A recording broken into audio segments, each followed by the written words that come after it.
Hello, good morning, good afternoon, good evening. Happy Valentine's Day.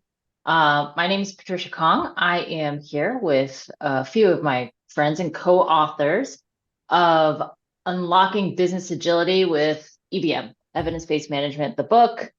All right, you guys don't have to put it up, Kurt. So Todd and I have the book. Yeah. So, just a few housekeeping things, and then we're gonna get into today's session where we're here to answer your questions and also just talk about the book a little bit more. So if you haven't read it, if you want to know more about EVM, if you have read it and you have questions, or dare I say feedback, this is a time for us to engage a little bit. But just housekeeping, as usual, your microphones are muted throughout. The session is recorded. Our colleague Lindsay will get these up. She does it very quickly within 24 hours. Again, use the Q&A in the Zoom for some questions, and hopefully we will provide you answers. So today we are on, as usual, the Scrum.org platform. Who's Scrum.org? We are founded by this gentleman, Ken Schwaber, who is the co-creator of Scrum and the founder of Scrum.org, where we are helping people and teams solve complex problems. We do that through ongoing education, learning, certification, and training with a global community. You can see we have Ryan Ripley and Todd Miller, who are professional Scrum trainers. So I'm Patricia Kong. That's me on the right, if you're looking, jumping off a building. And I've been with Scrum.org for over 10 years. A lot of that has been invested in thinking about frameworks for the organization, like evidence-based management, and helping companies unlock business agility. My best friend at work is Kurt Bittner. So why don't you introduce yourself, Kurt? Yeah, so as Patricia mentioned, we work a lot on trying to figure out how to apply the ideas behind empiricism at the organizational level. So I've also been involved a lot in writing books in the Professional Scrum series. I was editor for that and wrote several of the books along with this one.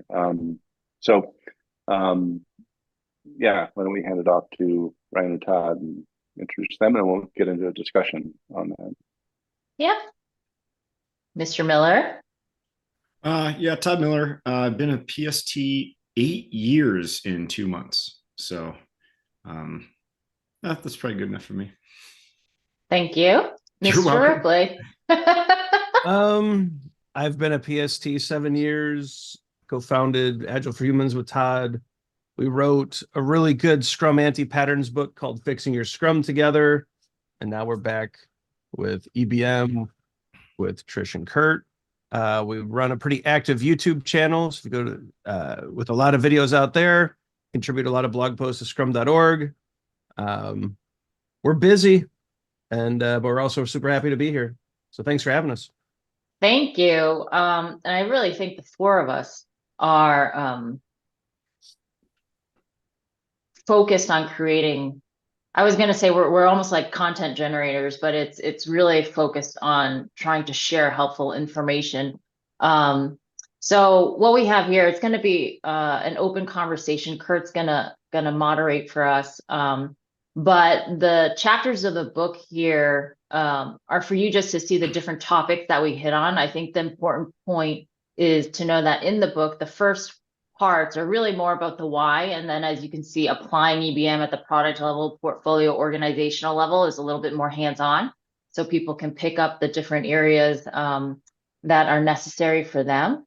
But that's about it. Feel free to get your questions in. And Kurt, if you'd like to kick us off, that would be great. Yeah, actually, I was reacting to this quote from Ken, and it reminds me of another saying, and I don't know who said this, but I really like it, and it's that the truth will set you free, but first it will make you miserable.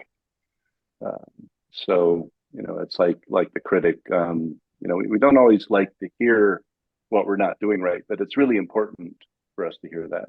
So I thought I'd start off because we spent a lot of time when we were writing the books, well, not a lot of time, but we struggled with what to title the book. And we came up with the title, Unlocking Business Agility with Evidence-Based Management, I think with the help of the publisher. But what do we mean by business agility? I think that term gets thrown around a lot. And I think it's really important to maybe start off with what that means to us, and maybe how would we know if we're actually agile in a business sense. Todd or Ryan? Well, for business agility is one of those terms that's been so badly overloaded, right? And so I think bringing it back to a simple definition is really smart, Kurt. And I think for us, the way that Todd and I try to think about business agility when we think about our training company is how can we get to some sort of offering or product or delivery of value that best aligns with a customer? And how can we do that as soon as responsibly possible? Right. And so it's that gaining alignment with customer needs and validating that we've solved the problem that the customer has as soon as responsibly possible. And to me, that's one of the simpler ways to think about business agility, but it also cuts to the quick that we're here to deliver value. We need to get alignment, and we want to do that fast. And I think if we think of it that way, really good outcomes are possible. Yeah, and to build on that, there's a saying that goes, "Do the right thing, do the thing right." Add on there for your customers. And that's a loaded statement, right? Because we don't always know what the right thing for our customers is. And at the onset of something, we don't always know how to do it the right way. And so I think when it comes down to unlocking business agility, it is doing the right thing and doing the thing right for your customers, understanding that you may not know what either one of those is. And at any given point, you're going to have to pivot away from something that you might have held dear, but wasn't a worthwhile to continue in investing in. And then, dare I say, a lot about EBM is just do it. Just to play off of that. But for me, so I completely agree with how Ryan was describing business agility and talking about capability. I think at least I would say for all of us, just because we went through the thinking when we were writing the book, the key word here for me almost is unlocking. It's really putting in the hard work, learning how to do that. It's that activity of doing that, and not just, there's the magic, solution or something like that. It's really this book doesn't, EBM isn't about, here's what agile is and here's how you can do it right away. It's not that. Unlocking is really a key word here. In fact, when we were writing the book, we specifically stayed away from using the term agile. We didn't want to limit ourselves to in a sense, maybe the overloaded definitions of what people think agile is or is not, but really just talk about sort of a feedback, using a feedback loop to guide decisions. So that the other thing that was that for me, part of the problem is that a lot of organizations, they're all concerned about speed and efficiency. And it reminds me of a question that I got asked a long time ago now in a conference, and they were asking about, what they should measure. And they were asking about things basically like what we would call today velocity. And my answer was, what's better, going 1 mile per hour in the right direction or 100 miles per hour in the wrong direction? And as Todd said, we don't know what the right answer is. We don't know what customers want. We don't know the right thing to build, and we don't know the right way to build it. And so it's really difficult for us to basically just sort of march off to a plan. We have to run experiments. We have to gather data to figure out what that right thing is. And so For me, the question of is a business agile is, I would ask, have you ever changed your strategy based on feedback? And if you haven't, then you're probably not very agile in the business sense, because your strategy probably in some ways is wrong. Everybody's strategy is wrong. We're not perfect. We can't see the future perfectly. So anyway, so I guess the question about for us in writing the book, what motivated you to want to write this book? And the answer isn't Trish and Kurt twisted your arms, although we did a little bit. But writing a book is it's a lot of work. And as Ryan mentioned, you guys are really busy, and Trish and I are really busy in other things that we're doing. So writing a book, it means not doing a lot of other things, maybe spending time with family or other things too. What's the hook? Why was this important to do? So there's, you mind if I go here, Todd?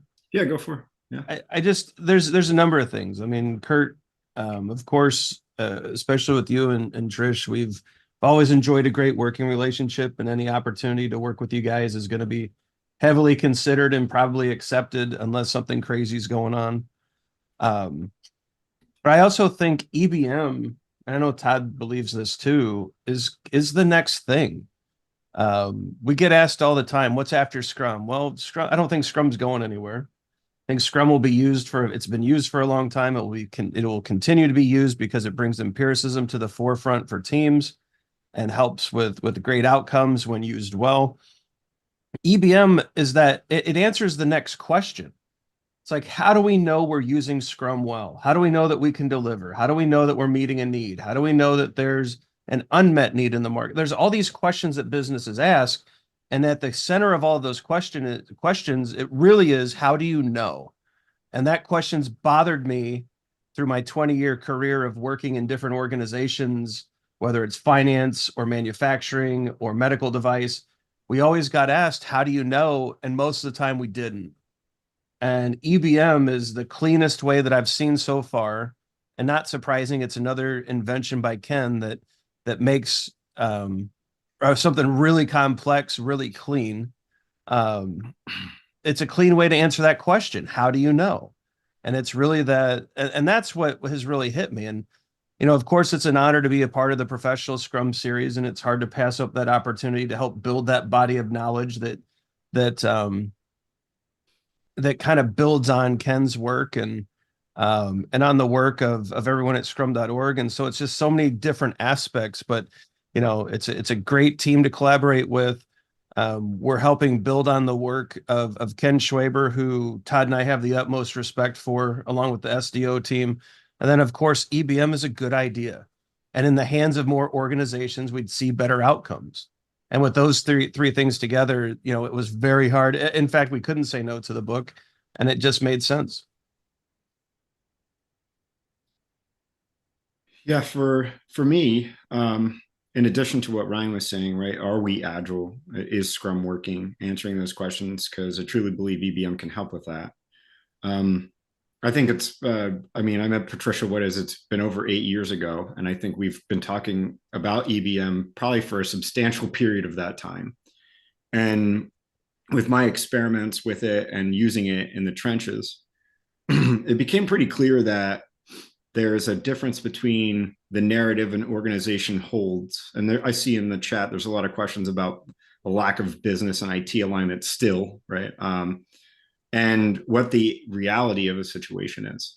And so on top of Scrum and on top of all the other agile practices that are out there, people are piling in measurements that actually are detracting from any sort of useful information.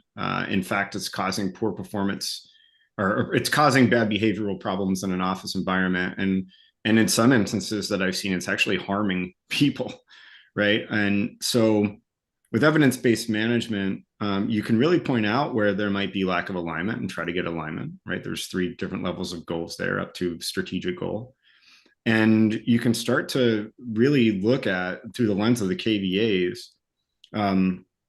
that, I see the word effective a lot in the Q&A chat. That's one component of it. You can have a really, really effective team that is shipping things quickly to their customer, and the customer is not happy, right? So that's the beauty, I think, of the key value areas and evidence-based management, and why write the book, because this stuff is really useful. Evidence-based management is really useful. It's a journey, just like trying to adopt Scrum, trying to adopt evidence-based management. And all of the things that I have struggled with in organizations when there is a use of poor metrics or poor goal writing or things like that, it really can shine a flashlight on it. And so I suppose that's why. It's because I've used it and it works. And we've been talking about it for quite some time. And it's good to have, some information that really is out there that people can read about. I think we were lacking that a little bit with evidence-based management.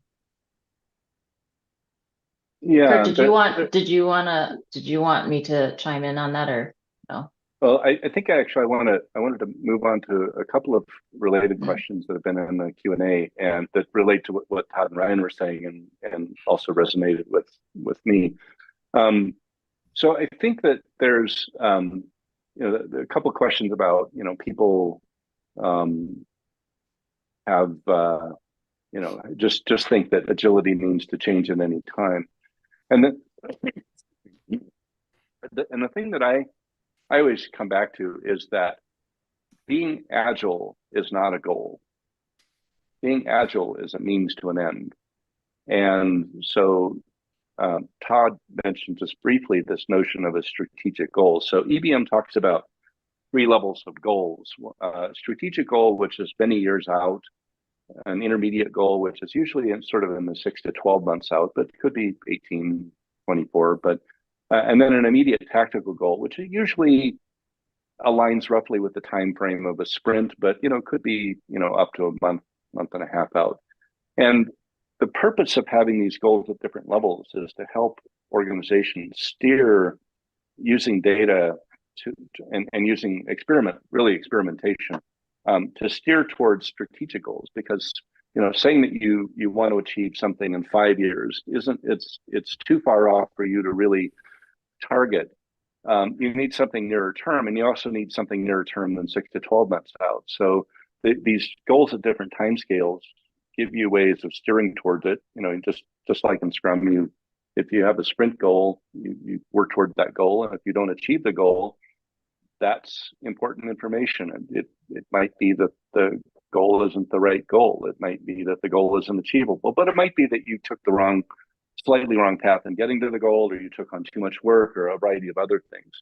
So these goals are the things to which you work, and then use essentially feedback loops to steer towards the goals, because the path toward the goal isn't certain. You can't plan out the path and say we're going to execute these 3,000 steps to get there, and then we'll be there. So for me, that's really the essence of EBM. It's the steering towards goals using empiricism.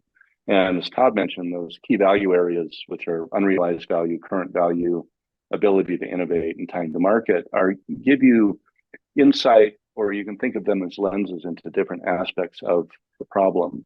And so that I just wanted to give that background and answer some of the, or at least try to answer some of the questions that have been sort of floating around out there, because I think that we do find that organizations get stuck on this. We want to be agile, and the question that we always try to ask is why? What are you trying to achieve with agility? Agility by itself is not a goal. So once you start asking why, then you start getting to what they really want to achieve, and then we can start talking about what's a way to achieve that.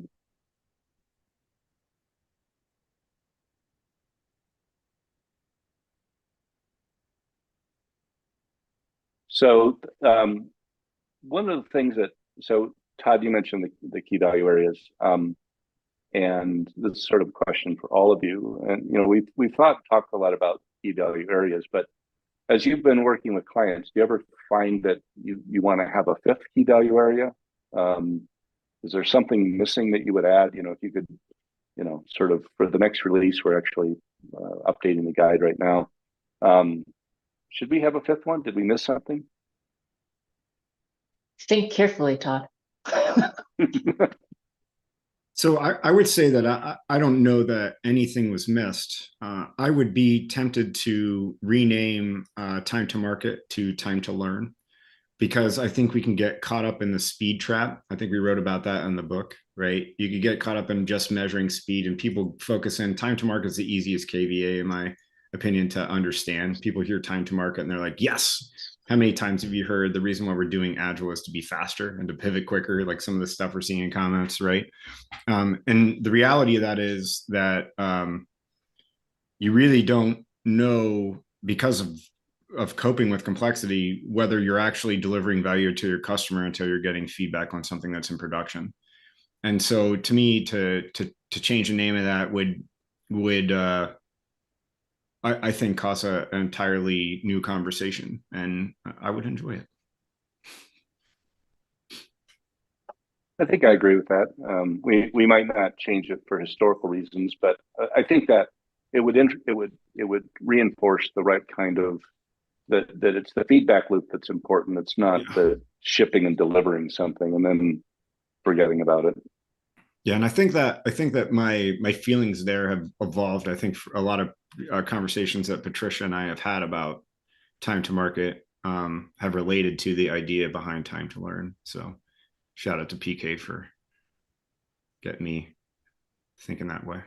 To give credit to Todd, Trish, and Kurt, I think I wouldn't say anything's missed in the guide, but through the creation of the book, I think the three of you especially extended the EBM body of knowledge. I think what's interesting about this particular, when Todd and I wrote Fixing Your Scrum is a known thing. The anti-patterns are very common. The solutions we came up with were interesting, I think. And that's why the book did pretty well. But with the EBM book, it was kind of different where, there were nights where I'm catching Todd up at 3 a.m. as he's trying to think through the latest thing that Kurt has sent him, that Trish has asked a question about, and that they actually expanded the body of knowledge. There's new ground that was plowed in this. There's new ideas that emerged. I think the idea of different lenses on different areas is interesting. That could be an addition to the guide, not necessarily a change. So I don't know if anything would change. I just think you've expanded the body of work so much that perhaps there's additions, if anything. And I think that's a real testament to the work you guys put into this, that, it isn't just a rehash of known stuff. I think you guys really dug you went deep on this, and we emerged with some genuinely new ideas, which I thought was really cool to see happen. Thanks, Ryan. I think you were definitely a part of that too. In terms of the key value areas, just what Kurt was talking about, actually it was, it's more about the hard categorization of let's say the EBM, the key value metric. So I tagged, I pinged Kurt yesterday, and we've had this conversation. Ryan and Todd are aware, is the notion of employee sat, and somebody's asking about what types of metrics would you use the most. And so I bring this up because Kurt and I are going to dive into it a little deeper. But employee sat is in a key value area. It sits at current value right now. That's been the case because when Ken and I were talking about this several years ago, he talked about the value that a member brings to a team and the value that people have and the information that they have, etc. And, when we're thinking about the current climate, we're thinking about, being laid off. What does that mean in the organization? There's this understanding of current value there. Kurt, Todd, Ryan, and I have talked about employee satisfaction being in ability to innovate, because your employees are contributing to how slow you innovate or how quickly you innovate. And I've always been, we need to think of course they're related, but this is very much looking at the person and the value that they bring. And now I'm hearing a lot of conversations, just this week of, oh, we're keeping that person there to, keep company to that other person on the team, or we're keeping these people there because we feel bad. We don't know, they don't belong on the team. We don't know what to do. A lot of conversation there, but there is, I think, that exploration around the framework that we're going to do. And then in terms of top 3 EBM metrics, one of them that I like to look at is employee sat, because that tells me something about the organization and leadership sometimes, depending on how you ask that question. So I'll let you guys say the other 2 that you look at, but there's generally I'm looking at how's the organization, does leadership care about how employees are feeling, and then what do your customers really want from your product? Yeah, for me, the top 3 EBM metrics is actually one of the key value areas. I don't have a specific measure because it varies from product to product and service to service. But the notion of a satisfaction gap, which is really the idea behind the key value area of unrealized value, to me is really important, because it tells you basically, is there a business opportunity there? Is the satisfaction gap big enough to want to go after? It also can tell you things about what alternatives the customer has to potentially things you might offer. And then it gives you something you can work toward to try to improve their satisfaction. So basically, I would say the satisfaction gap is the most important one to me. I think it's hard to debate that when you're looking at unrealized value. I mean, that really tells you overall ultimately where your strategic goal aligns when it comes to the satisfaction gap that you're trying to solve at any given time, right? So I think that lens is really interesting to look at. One thing, because I am a tech dork to some extent, is we get so wrapped up into the effectiveness as teams. Are the teams effective? Things like that. If you're looking at the lower 2 KVAs that relate to organizational capability, and we're looking at ability to innovate, we can have really real conversations over how we're spending our time. And I'm actually working on an article right now where, as a senior developer, I was really up against the CEO looking for funding because our deployment pipeline stank, right? And it was costing us a lot of money in support because we had customers that were, we had 200 customers, and probably 50% of them were on the different version of software. And we were having to support all that because it was a highly configurable system.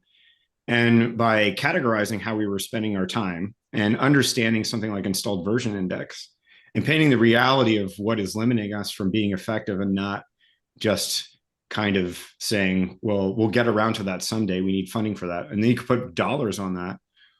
You really can become more effective, which allows you to achieve those satisfaction gaps. So I guess I'm leaning into a little bit around ability to innovate, because I saw just in some of the chats around effectiveness of the team. That's one component to it. You need to be an effective team.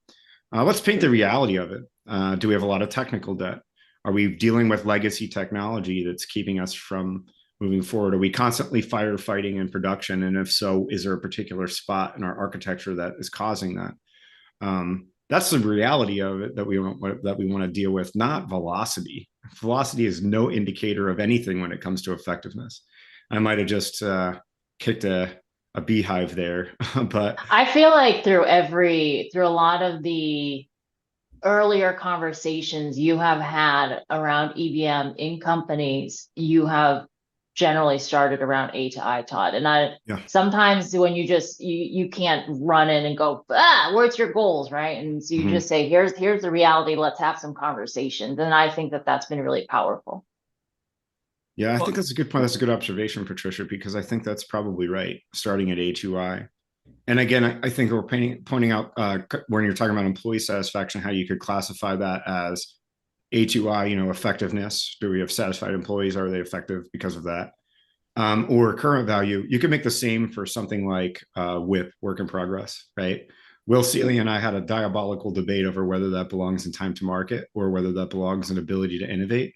And I think that we both ended up in a neutral tie because depending on the lens that you're viewing it through would depend on where you categorize it. Right. And I think, Todd, you've highlighted something so important here, that the metric is secondary to the questions you're trying to answer, right? So, Todd, you were talking about, is our architecture messed up? Do we have too much tech debt? Well, you're trying to create a hypothesis that you then use the KVAs and the KVMs to help answer. And so the questions and even I would say the goals even more so are far more important than the metrics we pick. The metrics should give us insights into those questions or insights into those goals. But they are not the stars of the show, right? The metrics are secondary, tertiary cast members. They're not at the forefront. Get your goals right, ask really good questions, and then start worrying about these other things. And I think a lot of good can happen there. Right. There have been a couple of questions in the Q&A that surround really one is a question about is the customer always external, or can you have internal customers? And I think a related thing is about how do you apply EBM essentially to back office activities. And I'll start off the conversation by maybe stepping out of a moderator role and kind of giving my perspective, and then have you guys react to that and also the questions. And for me, there isn't such a thing as an internal customer. And actually, I think the idea of internal customers is a fairly dangerous idea, because it lets you think that essentially somebody else in the organization, optimizing their experience is essentially going to get you toward a customer goal. And in a sense, you abdicate your involvement in the customer experience. And so I encourage a much broader perspective to say that everybody in the organization should be serving the customer in some direct or indirect way. And by customer, I mean external customer, people outside the organization, because ultimately they are the people who create business value, or serving their needs or improving their experiences is what creates business value. And so I would try to ask people, if you think of some other department as your customer, then having a discussion with them about how can we work together to jointly meet the needs of our real external customers would be a good starting point. But maybe there are other ways to foster that discussion. But I think getting out of the internal silos is an important first step towards becoming more responsive as an organization. So, thoughts? Does that resonate with what you're saying? Do you take a different approach? Do you think that it's okay to have internal customers and maybe look at back office versus front office kind of distinctions? I always think this is an interesting conversation, and one that we get in with a lot of agile coaches, Kurt. My customer is internal. I can't tell you how many times I've heard that with agile coaches. But I think that traces back to something that we talked about earlier. But why the goal isn't to be more agile? Why are you trying to adopt this stuff? Right. And just a recent example of something that Ryan experienced, Ryan and I had heard in a class, a PAL EBM class, is a data analytics team that was giving information to actuary, and they viewed actuarial as their customer. But then we asked, well, who's actuarial's customer internally? And they said sales. Well, what's sales doing with that information? Well, getting it to the customer so the customer can get the information that they need to make a decision on their insurance. Right. So really, if you trace that back, the data analytics team, now we could talk about organizational problems and how it's structured, but sticking to that, the truth of the matter is that the real customer of who data analytics was developing it for was the person that was receiving that information on the end, the customer. So they had the ability to make better informed decisions about their customer. Right. And I would say the same holds true for us on the side of if you're doing agile coaching. Right. Why is the organization that you're working with or working for trying to adopt agile? What is it that true core point of it. What is the problem that they're trying to solve for their customer? And that's how you should view it. So I don't know if those examples help to kind of paint the picture of what you were discussing, Kurt.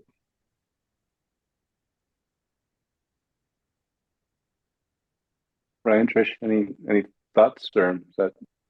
I mean, yes, we've had these conversations before. You and I are aligned in the thinking. I've certainly had people come up to me before and say, I was talking to auto manufacturing people, and they were saying, we love these ideas, but the reality is we create this little box for the people in Germany, and they're thinking about the customers, and it's so far away, and they're battling with that. And it's what you're saying is, how do you restructure to think about those things together for a certain outcome for the customer, the person who is actually using or buying the product. I've certainly seen service organizations where they're outsourcing work to Brazil, and they're thinking they're making it for an internal customer, tons of bugs, all that kind of stuff. And then once they redrew that circle and they were thinking about, hey, we're trying to figure out the defects in the tech debt, so they're looking at ability to innovate, time to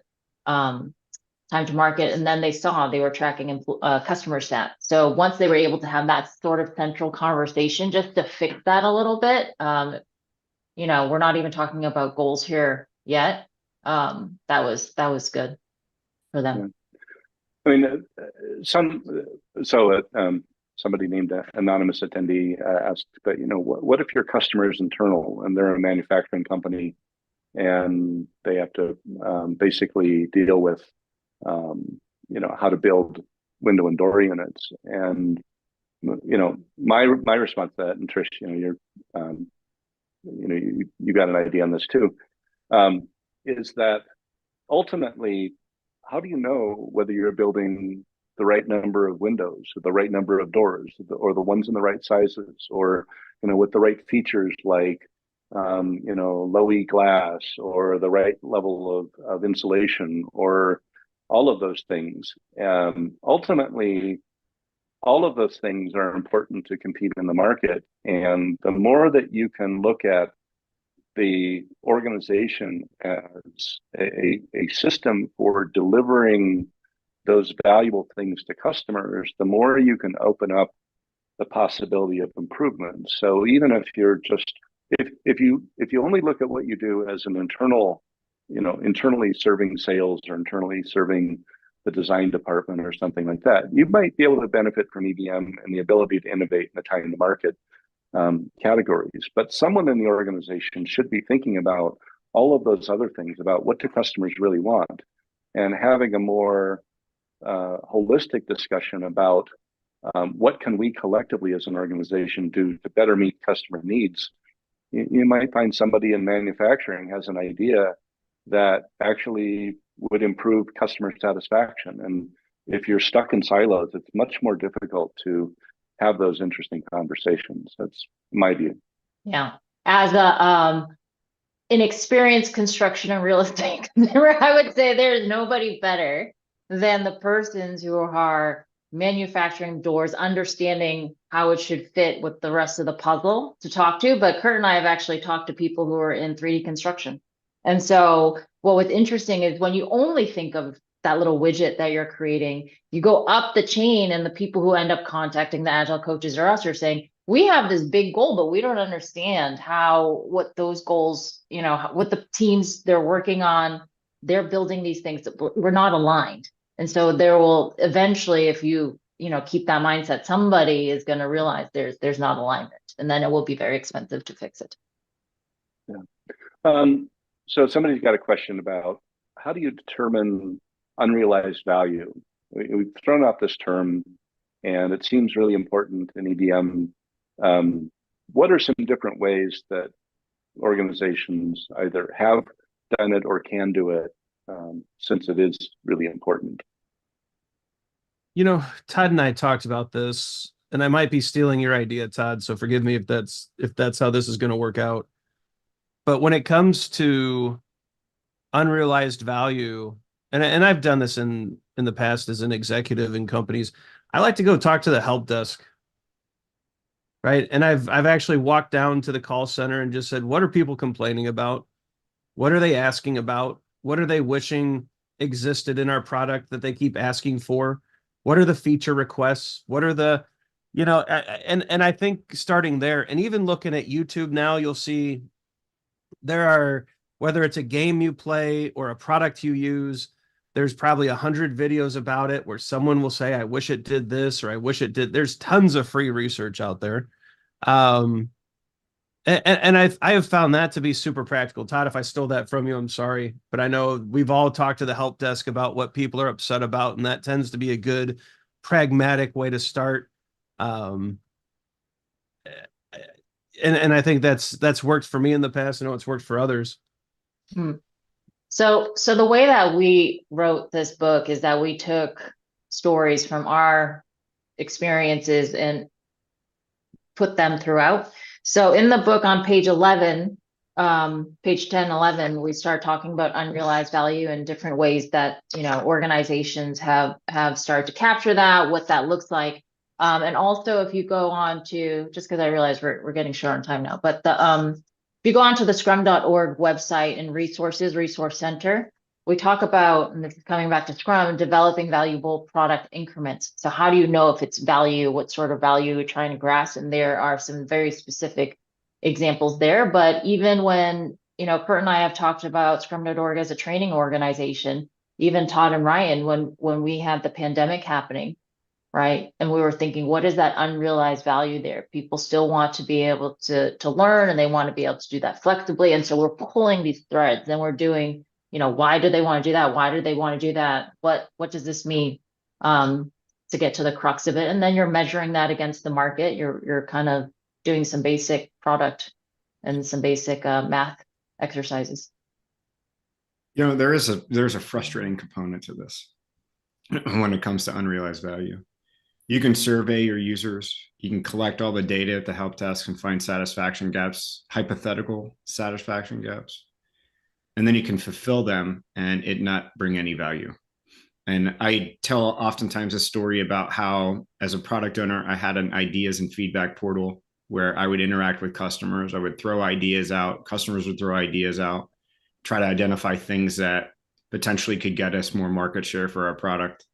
And there was something in there that was what everybody, including customers, agreed to be something that they thought would be awesome and something that we thought could get us into a new market. And we built it and nobody used it. And so I think the thing that's really important to think about when you think about all of this when it comes to value is that everything is a hypothesis of value. And that's where I was advocating to turn time to market into time to learn.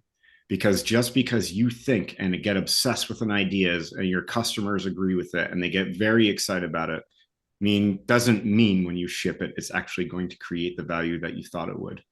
That was a very valuable lesson early on for me as a product owner, and one that is frustrating, but that we have to let go of, right? And that probably goes back to the definition of why I'm unlocking business agility, right?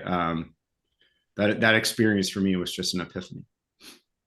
Well, Todd, we ran into this in our training company. We had a lot of students that had taken a lot of our Scrum.org courses. And then when we kind of surveyed and talked to and requested feedback, they said, yeah, we want a community. We want a community of fellow students. And we went and built out this elaborate thing, and we thought it would be the greatest thing since sliced bread. And as it turns out, no one used it.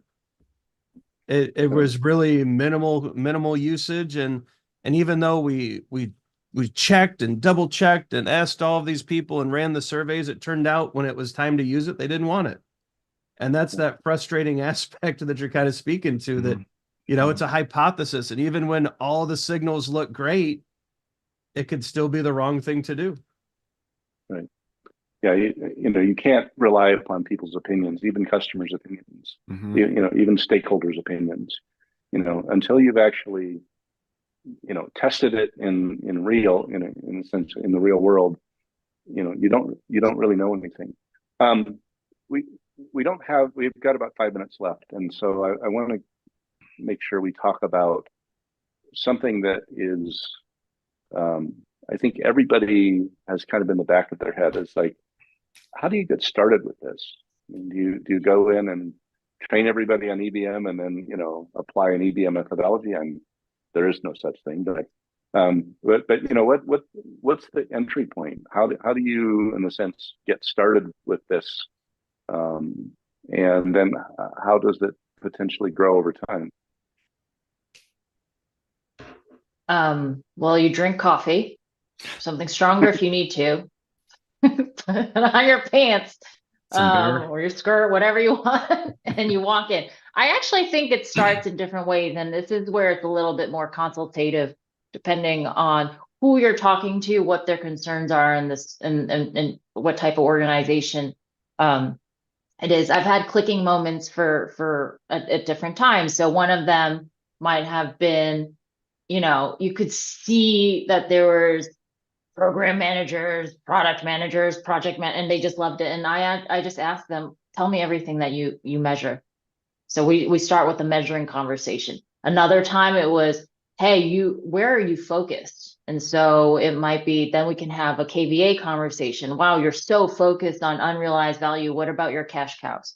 How are you thinking about that? Another time it's just really, why are you here? What are you doing? And having those goals conversation. Wherever someone starts, though, I think that I would be remiss if I didn't say the point of EBM is to think about those goals and how you're getting there and getting them into that rhythm of just saying, hey, I'm doing this, and now I need to make a different decision. We're going the right way. We're not. And also, Ryan, I remember talking to you about this years ago. It's about who's involved in that conversation. And there was a question about this, and it's like, is it just the Scrum Master? Is it the product owner? Is it the developer? And you're like, it's everyone. If I'm doing this, I care about this, et cetera, et cetera. So really focusing on what those people care about and trying to expand that. It's very consultative in that way and sales driven. It's interesting because as EBM takes a bit more foothold and people are using it more, there's a lot of LinkedIn posts related to the KVAs. I think you're making an important point there, Patricia, that might be a good and easy starting point, right? Everybody wants to know what to measure. Everybody wants to know how to measure it, but you could be measuring all the things that are giving you indicators, but without a clue as to where you're going. You could just be spinning in circles. So from my experiences, I have oftentimes started with the KVAs because that's an easy conversation, right? And Patricia, like you said, what are we measuring now? What bucket does it fit in? One of the KVAs. And what you'll find is 50% of the measurements don't relate to anything when it comes to one of those buckets. And then continuing forward with the goals conversation. We found that as simple as the canvas in the PAL EBM class. When you start asking about goals, it's like people just you can hit a wall because they either don't have them or they're poorly structured. So maybe starting with a KVAs is a means to build up to a stronger conversation about how goals are structured. But that conversation needs to happen. It absolutely does. That was a bit of a crux for Ken Schwaber too, when he said, oh, Scrum was so successful, but there's all these, let's say, terrible implementations because nobody is actually seeing if things are working the right way. Mm-hmm. So there's a bit of that around the measurable and evidence. And then a whole bunch of junk metrics got thrown in there, like burn down charts, velocity, all that kind of stuff. Just, people latched onto. Yeah, I think that that notion of sort of bogus metrics is an interesting one, and probably something we have to postpone for a future conversation. But there are a host of measures that don't really tell you anything, like velocity, mm-hmm. like burn down charts. I mean, they have some utility in the sense in managing the sprint to determine whether you've got too much work in process and things like that. But so they would be useful as ability to innovate measures in a narrow sense. But the way that those measures tend to get used, they turn into goals, and then bad things start to happen. You just become focused on output. So, but with that, we have a ton of questions still in the Q&A, and what we'll try to do is get back to you on those. But everybody, attendees, appreciate your interest and questions. It's always a fascinating topic. And Trish, Todd, and Ryan, thanks for your time this morning. And always a pleasure. This reminds me of our happy days on Zoom while we were writing the book. Yeah, when everybody got all my content changes at 4 a.m. Eastern. Yeah, we could always tell and Todd's suffering from insomnia. Anyway, yeah. Great Well, conversation. We could go. Thank ahead, you, everyone. But I do want to point out that just because I'm looking at this and it's killing me, but just if someone is saying collecting and analyzing data is time and resource intensive. So just start with 2. In a KVA, just to choose 2 things that you could do. All right, so thank you to everyone. We went through the questions. If you are interested in the books, so these are the new books in the Professional Scrum series. Kurt spent a lot of time in edit mode as editor working on these. There is a 35% discount. It's Scrum.org through Informant, and Lindsay told me that's forever. So there's the EVM book, the Scrum Anti-Patterns Guide, and then Facilitating Professional Scrum Teams, which I was also a part of last summer. And then lots of resources on our website. Resource Center is probably the best way to start and to get into those learning paths. And reach out to us, send all your hard questions to Ryan and Todd. They'll probably come back to us anyways, but keep in contact with us. And the one thing that we want to just respond to and make sure that you know is evidence-based management is based off an evidence-based management guide, much like the Scrum guide.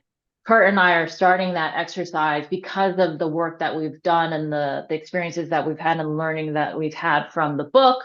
We are updating the EBM guide. So if you have some ideas or some feedback, do reach out to us on LinkedIn or kurt.bittner@scrum.org. No, Patricia.Kong at scrum.org also.